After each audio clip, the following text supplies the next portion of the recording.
Ever get that feel, like you totally missed the point of something? Like years later, it hits you. That's me with this whole parable of the talents thing. Really? Oh, yeah. Used to think it was just like a lesson on being good with your money. But now, Yeah. whoa, it's way deeper. It's like got me thinking about my whole life. It really is. It's not just some ancient financial planning seminar. No, not at all. It gets at something much bigger, like how we use everything we've been given. Exactly. And that's why this text you shared is just like mind-blowing. 5 key insights going deep into this parable, really getting past the surface level. Yeah, it's pretty amazing. I mean, even with like my background, studying this stuff, Right, right. this parable still has these layers to it that they make you rethink things. So that's what we're diving into today, the parable of the talents. And you've given us some incredible material to unpack, so thank you for that. But before we get ahead of Yeah, ourselves, of course. can you give us a quick recap of the parable itself for those who might not have heard it recently? Absolutely. So the parable, it tells this story of a wealthy master who's about to head out on a journey. And before he leaves, he entrusts parts of his wealth to 3 of his servants. Right. Okay. And these portions, they're called talents. But we're not talking like playing the piano or juggling or anything. Right, right. These were massive sums of money. Like we're talking years worth of wages, Wow. given with this expectation that the servants would, invest it, grow it, make something of it. Okay, so imagine, like today, someone hands you the equivalent of a winning lottery ticket and says, make me more money. Right, exactly. The pressure would be immense. Intense. So what happens when the master comes back? Fill us in. Well, the first 2 servants, they've been busy. They put those talents to work, doubled their value. Yeah. The master's, of course, ecstatic, praises their faithfulness, rewards them with even more responsibility. Makes sense. They showed initiative. But the third servant, Ah, yes. The third servant, he played it safe. too safe. Way too safe. Like, buried the money in the ground safe. Oh, right, right. Talk about anxiety. I can barely keep track of my house keys. But he actually gets punished, right, for burying it. Mhm. I mean, he didn't lose the money. He just... That's the thing, isn't it? Yeah. And that's where it gets really interesting. It's this idea of stewardship that's central to the parable. Stewardship. Okay, I like it. So it's not enough to just preserve what we've been given. We have to actually do something with it. Exactly. We're called to be active investors, to use our gifts, our resources, to further the master's interests. Which takes us to insight #1 from this text, right? This idea that the parable isn't really about literal money at all. Right. It's about any gift, any skill, any resource that we've been given. We each have our own talents to invest, not just money, but everything. Exactly. And the text makes this really important point here. It pushes us to consider what's the motivation behind how we're investing these talents? Right. Okay, yeah. What are we really trying to achieve here? Are we focused on personal gain, recognition?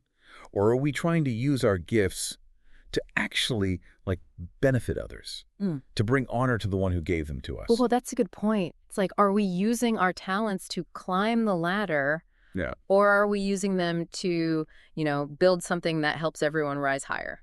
It's a good distinction. It's a total shift in perspective. It right? is. And it reminds me of that example in the text about the machine operator. Remember that? Oh, yeah. He created this more efficient process at work. Not flashy, but it made a difference for everybody. Totally. It's like moving from this mindset of scarcity, where it's I got to hoard my talents to get ahead. Yeah. To a mindset of abundance. How can I use what I've been given to actually create something good in the world? Yes. Love that. Which actually I think goes really well with Insight #2, this idea of acting faithfully while we wait. Now, for those who aren't as familiar with the context of the parable, who are we waiting for here? So this parable, it fits within this bigger story, right?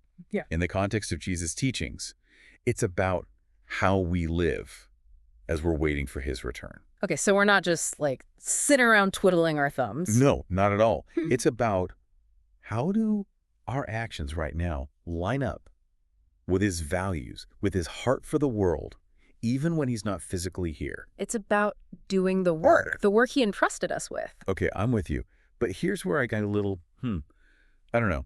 The text mentions that the master in this parable, he might not be a completely straightforward representation of Jesus. Oh, interesting. Yeah. Especially with this whole focus on profit. It definitely made me pause. It's true. It's a really good point. And to be honest, it's something that scholars have been going back and forth on for centuries. Really? Yeah. Like, does this parable, even with all this talk about profit and earthly rewards, does it point us to a deeper truth about, like, God's economy, about how he views faithfulness? Mhm. Or is it more about making us really think about our own assumptions, about power, success, what it really means to be successful in God's eyes? Wow. Okay, so maybe it's less about, like, this literal interpretation of who the master is and more about prompting us to ask these bigger questions.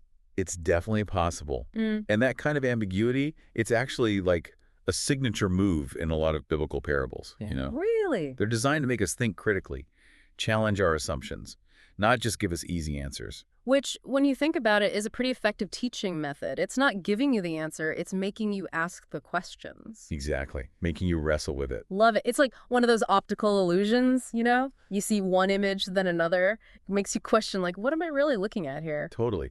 And, that leads us right into Insight #3, stewardship. Stewardship, right. The text really gets into this idea that everything we have, our time, talents, even our possessions, they're all ultimately gifts from God. Okay. And we're like caretakers, entrusted to manage them well. Oh, that's a good way to put it. So it's like we're managing a portfolio, but instead of stocks and bonds, it's our actual lives we're investing. I like that. That's a great way to think about it. But I gotta be honest, sometimes it feels kind of overwhelming. Like, am I doing this right? Oh, I hear that. It definitely can be. Uh.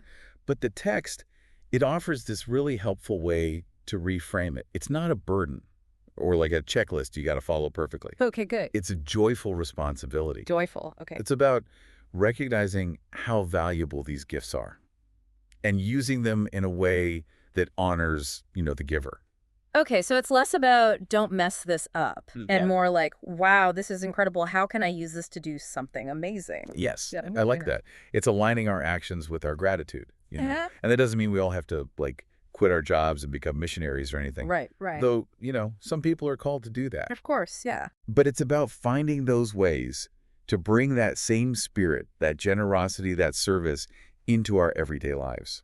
So whether it's, I don't know, like leading a meeting at work or writing a song or making dinner for your family, It can all be an act of stewardship. it all counts. It all matter. And, it's often in those ordinary moments, those everyday things, Mm. that we actually discover, like, the most profound ways Mhm. to live out our faith. I like that. Which actually brings us to Insight #4. This is the one that I think makes people a little uncomfortable sometimes. Yeah. It's about God's justice. Oh, right. This parable, it doesn't sugarcoat the consequences, of burying our talents. And that can be a tough pill to swallow. Like the third servant, he still gets punished, even though he didn't actually lose anything. Yeah. And the text, it doesn't shy away from that. It really emphasizes just how important faithfulness is to God. Mm. It's about taking what we've been given and actually putting it to work. It's not about, like, earning God's favor. That's not the point. Right. It's recognizing that choosing to do nothing, that refusal to even try to engage with these gifts, Yeah. it has real consequences. I remember when I first really wrapped my head around that, this idea of God's justice. It was hard because you want to think, well, as long as I'm not hurting anyone, isn't that enough? But this parable is saying maybe it's not the whole story. It's challenging, right? It really makes you think. And this is where it's helpful to remember what we talked about before, about the master in the parable. Okay, yeah. While he shows us something about God, it might not be the full picture. Yeah. He may not perfectly represent God's infinite nature. Right. Because God's bigger than any one parable. Exactly. He's too big to fit into one little box. Yeah. That's why it's so important to, like, engage with the whole thing. The good, the bad, the challenging parts, all of it. Wrestle with it. Wrestle with it, exactly. And speaking of engaging with the text, let's move on to Insight #5. Right. Using our talents for God. This one, I found it super interesting because it wasn't like a totally separate point, but it just flowed so naturally from everything else we've been talking about. It totally did. And it gets at, like, the core of why this parable still matters today. Really? The text really emphasizes, like, there's not this hard line between sacred and secular when it comes to our talents. Okay, yeah. Explain that. Like, it's not that God's only interested in what we do on Sundays, Mm. or in our explicitly religious activities. Right. It's not about having a Christian job versus a regular job or whatever. It's more about It's the attitude. the attitude, yeah. It's recognizing that any kind of work can be an act of worship. Oh, wow. Okay, that's a big deal. Like any work. Yeah. It can be an expression of our love for God, for our neighbor, however we express ourselves. When you put it that way, it really changes things, huh? It does, right? It's a total game changer. And the text actually uses this really powerful quote from Eric Liddell. Okay, the runner. Yes, the runner from Chariots of Fire. Mm. He said, God made me for a purpose, Mm. but he also made me fast. And when I run, I feel his pleasure. To give that up would be to hold him in contempt. Wow. Talk about powerful words. To give that up would be to hold him in contempt. That really makes you think about our talents, our passions, in a whole new way. It's like it challenges this idea that, we have to choose between what we love and what we feel called to do. Like it made me think of that whole thing, find a job you love and you'll never work a day in your life. Right. Maybe it's more like find a way to bring God into everything you do and your whole life becomes an act of worship. That's beautifully said, Oh. really. And it brings us back to this whole idea of stewardship as a joyful responsibility, right? Hmm. It's not about like grinding it out or feeling obligated. It's about like really seeing the value in what we've been given, these gifts, Hmm. and using them to make the world, I don't know, a better place, Mm. Bring more joy, beauty. More life into it, yeah. And I think, as we wrap up this deep dive, this look at the parable of the talents, we're left with more than just like some things to think about. Yeah, right. It's a call to action. It is, Yep. 100%. Mhm. It's not enough to just like admit we have these gifts Yeah. or to be thankful for them. Right. It's about actually doing something with them. Exactly. The real question is, what are we going to do? Yeah. How are we going to use them to make a difference? It's about making that investment. But I don't know, sometimes it feels like what I do, what I can offer, it's so small, like a drop in the ocean. I get that feeling. But what this parable really highlights, I think, is that faithfulness, it's not about the size of the impact. Okay. It's the attitude behind it. Mhm. It's about saying yes to what we've been given, even in those little moments, those seemingly insignificant choices we make every day. So maybe like the takeaway for our listeners today isn't go out and win a gold medal for God's glory or anything. Right. Maybe it's simpler than that. Maybe it's about just looking at your life, your work, your relationships, and just asking yourself, like, where can I bring a little more of that talent energy to this, How can I invest my time, my skills in a way that honors the giver? Yes, because even the smallest act of faithfulness multiplied, by millions of other people Mhm. making that same choice, Oh, wow. it can change the world. That is amazing. Powerful. Well, on that note, I think we've given our listeners a lot to chew on today. Thank you so much for joining us for this deep dive. It's been like eye-opening for me. The pleasure was all mine, really. And thank you all for listening. We'll see you next time for another deep dive.